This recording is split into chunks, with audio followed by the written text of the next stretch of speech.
Hey everyone, today I'm going to show you how to design and build a suspension bridge of any shape and size like this one here by taking advantage of Minecraft's coordinate system and applying a bit of beginner calculus. If you're unfamiliar with calculus, this is actually a great video for you to get an idea of what you can do with it, even if you just watch and follow along like you would with any other Minecraft tutorial.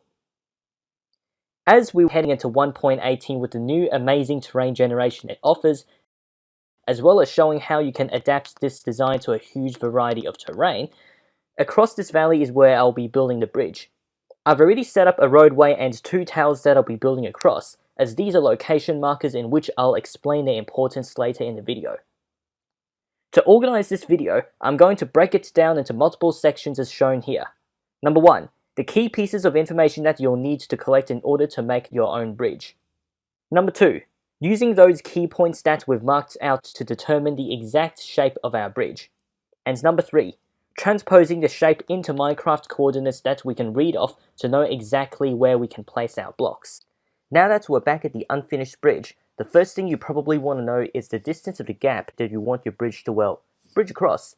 In bridge terminology, we call this the span of a bridge, in which this case is the amount of blocks between two supports. By the way, since we're going to be collecting a fair bit of information in this section of the video, if you're following along in making a bridge of your own, I suggest grabbing a piece of scrap paper or a back of an envelope for working out space. Firstly, draw the span of the bridge with the X or Z coordinates depending on which way your bridge is facing on the end of it. If you can, mark down the midpoint coordinate. Mark down the X and Y coordinates of the midpoint if you're building the bridge across the X axis. If you're building the bridge across the Z axis, replace the X coordinates with the Z. You probably don't want to build your bridge sideways. In my case, this is the positive X direction, so I'll align myself with the positive X direction that is heading right. Since this video is about building suspension bridges, we're going to stick to the shape of such bridges, which is a type of curve with special properties we're going to take advantage of later, called a parabola. You can either have a steep parabola or a shallow parabola. Either way, you are free to choose, because it will all be defined in the equation of a parabola as shown right here. What is this special property? Well, it turns out that as long as you move across the shape of the parabola, the gradient of the parabola at any point actually changes at a steady rate. That means we can model out the steepness of the slope on the graph of its own, with the value of the gradient in the place of the y-axis, plus we know it'll be a straight line. All this means that all you really need to know is the gradient or the steepness at the end of the bridge, and you can construct the gradient graph.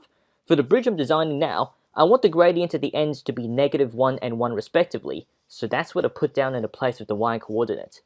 As you may have already known in high school, a straight line can be represented by an equation on the coordinate system, which just so happens to exist in Minecraft.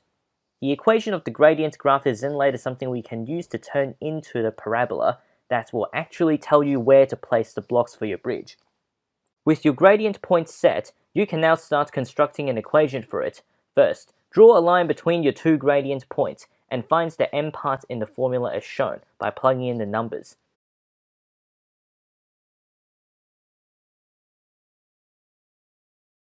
You'll need the point gradient formula to figure out your equation as shown, so we can move on to part 2 of 3. In this part, we're going to take this equation here and turn it into the corresponding equation that would give the curve that would form the actual shape of the bridge, so we can use it to figure out exactly where to place the blocks in the third part of the video. Here's a fun part. Divide the x term by 2 and slap the corresponding 2 onto the corner to turn it into an x squared. For the second number, just slap an x to the end of it, add a plus c to the end, and you're almost there. Right now, the equation we have, the parabola will simply float in place without any kind of vertical constraint. So, in order to fix this, we need some more information. Remember how I told you to grab an existing full coordinates from the bridge itself? We're now going to use it to substitute the x value for your x or z Minecraft coordinate and your y with your y coordinate.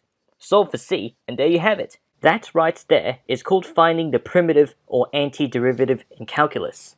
Let's move on to part 3 where you can find out where to actually place your blocks.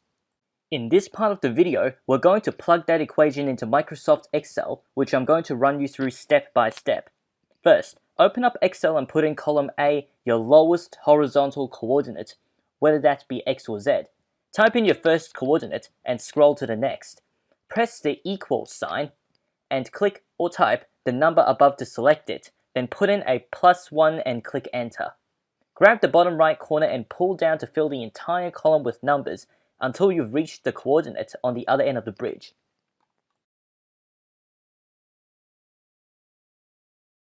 Next, go to the column over to the right and type in equal. We're going to insert the equation in as shown, but we will replace the x with the number in the cell directly to the right in the x column with the x coordinates. Since we can't actually type powers into the Excel formula, I highly suggest putting a bracket for each term, highlighted here, so the calculator can't get confused. For the same reason, put in a bracket for each fraction. Just as a refresher, multiply is asterisk, divide or fraction is /, and powers are carets. By the way, if you're still confused, I've put in a template for the equation. Fill it out using the guide here on the screen, and you should be fine. Next, use your mouse to drag the data, or quote-unquote extrapolate the data like we did before to get the rest of the numbers. If you want to make it easier, put in a third column and type in this following formula, and copy the formula down the column. This makes it easy to tell where exactly you need to paste the blocks. Because if the number ends in a 0.5, then you know that it's the top half of a slab. If the number doesn't end in a 0.5, then you know it's the bottom half of a slab. And there you go. Follow the spreadsheet, and you should be able to build a suspension bridge to your heart's desire, and hopefully you've learned something about calculus and Microsoft Excel. I will now finish this video off with a building montage and a final fly around, and I will see you in the next video.